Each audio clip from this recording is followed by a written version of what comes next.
The UN report on the science of climate change is set to make a huge impact. Our environment correspondent Matt McGrath considers some of the key lessons from it. For those who live in the West, the dangers of warming our planet are no longer something distant, impacting people in faraway places. Climate change is not a problem of the future, it's here and now and affecting every region in the world, said Dr Friederike Otto from the University of Oxford, and one of the many authors on the UN's Intergovernmental Panel on Climate Change report. It is the confidence of the assertions that the scientists are now making that is the real strength of this new publication. The phrase very likely appears 42 times in the 40-odd pages of the summary for policymakers. In scientific terms, that's 90 to 100% certain that something is real. Professor Peterson is a former Dutch government representative at the IPCC and was an observer at the approval session that produced this report. It's understated, it's cool, it's not accusing, it's just bang, bang, bang, one clear point after the other. The clearest of these points is about the responsibility of humanity for climate change.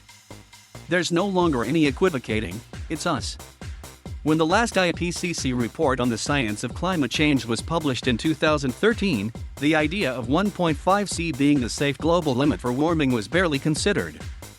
But in the political negotiations leading up to the Paris Climate Agreement in 2015, many developing countries and island states pushed for this lower temperature limit, arguing that it was a matter of survival for them. A special report on 1.5°C in 2018 showed the advantages of staying under the limit were massive compared to a 2°C world. Getting there would require carbon emissions to be cut in half, essentially, by 2030 and net zero emissions reached by 2050. Otherwise, the limit would be reached between 2030 and 2052. This new report reaffirms this finding. Under all scenarios, the threshold is reached by 2040.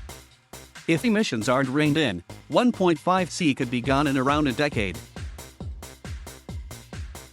Reaching net zero involves reducing greenhouse gas emissions as much as possible using clean technology, then absorbing any remaining ones by, for example, planting trees. While the situation is very serious, it is not a sudden drop into calamity. The 1.5°C threshold is an important threshold politically, of course, but from a climatic point of view, it is not a cliff edge, that once we go over 1.5°C, suddenly everything will become very catastrophic, explained Dr. Amanda Maycock, from the University of Leeds, and one of the authors of the new report. The very lowest emissions scenario that we assess in this report shows that the warming level does stabilize around or below 1.5°C later on in the century. If that were the pathway that we would follow, then the impacts would be significantly avoided. In the past, the IPCC has been criticized for being way too conservative when it came to assessing the risk of sea level rise. A lack of clear research saw previous reports exclude the potential impacts of the melting of the Greenland and Antarctic ice sheets. Not this time. The report shows that under current scenarios, the seas could rise above the likely range, going up to 2 by the end of this century and up to 5 by 2150. While these are unlikely figures, they can't be ruled out under a very high greenhouse gas emissions scenario. That's bad enough, but even if we get a handle on emissions and keep temperatures around 1.5°C by 2100, the waters will continue to rise long into the future. The gorilla that looms large in the background is these very scary sea level rise numbers in the long term, said Professor Malte Mainshausen from the University of Melbourne and an IPCC author. In the paper it shows that even with 1.5°C warming we're looking at the long term of 2 to 3 meters. And under the highest scenarios, we could be looking at multi-meter sea level rise by 2150. That is just scary, because it's maybe not at the end of our lifetime, but it is around the corner and it will be committing this planet to a big legacy. Even if the sea level rise is relatively mild, it will have knock-on effects that we cannot avoid. With gradual sea level rise, those extreme sea level events that have occurred in the past, just once per century, will occur more and more frequently in the future, said Valérie Masson-Delmotte, co-chair of the IPCC working group that prepared the new report. Those that occurred only once per century in the past are expected to occur once or twice per decade by mid-century. The information we provide in this report is extremely important to take into account and prepare for these events. The warnings are clearer and more dire, but there is an important thread of hope running through this report. Scientists have long been worried that the climate could be more sensitive to carbon dioxide than they thought.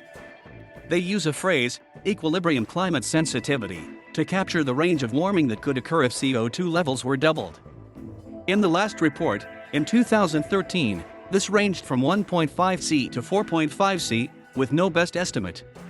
This time round, the range has narrowed and the authors opt for 3 C as their most likely figure. Why is this important?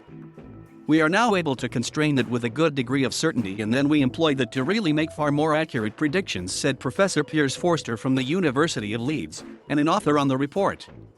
So, that way, we know that net zero will really deliver. Another big surprise in the report is the role of methane, another warming gas. According to the IPCC, around 0.3 C of the 1.1 C that the world has already warmed by comes from methane. Tackling those emissions, from the oil and gas industry, agriculture, and rice cultivation, could be a big win in the short term. The report quashes any remaining debate about the urgent need to slash methane pollution, especially from sectors such as oil and gas, where the available reductions are fastest and cheapest, said Fred Krupp, from the U.S. Environmental Defense Fund. When it comes to our overheating planet, every fraction of a degree matters, and there is no faster, more achievable way to slow the rate of warming than by cutting human-caused methane emissions. The timing of this report, coming just a couple of months before the critical 26 Colombian pesos climate conference in Glasgow, means that it will likely be the bedrock of the negotiations. The IPCC has some form here. Their previous assessment in 2013 and 2014 paved the way for the Paris Climate Agreement. This new study is far stronger, clearer, and more confident about what will happen if politicians don't act. If they don't act quickly enough and 26 Colombian pesos ends in an unsatisfactory fudge, then the courts might become more involved. In recent years, in Ireland and the Netherlands, environmental campaigners have successfully gone to court to force governments and companies to act on the science of climate change. We're not going to let this report be shelved by further inaction. Instead, we'll be taking it with us to the courts, said Kaisa Kosonen, senior political advisor at Greenpeace Nordic.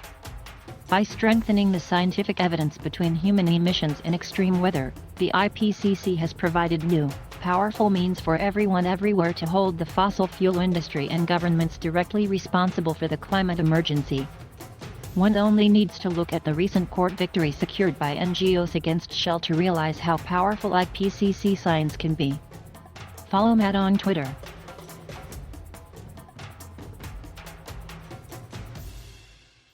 Thank you for watching. Please subscribe.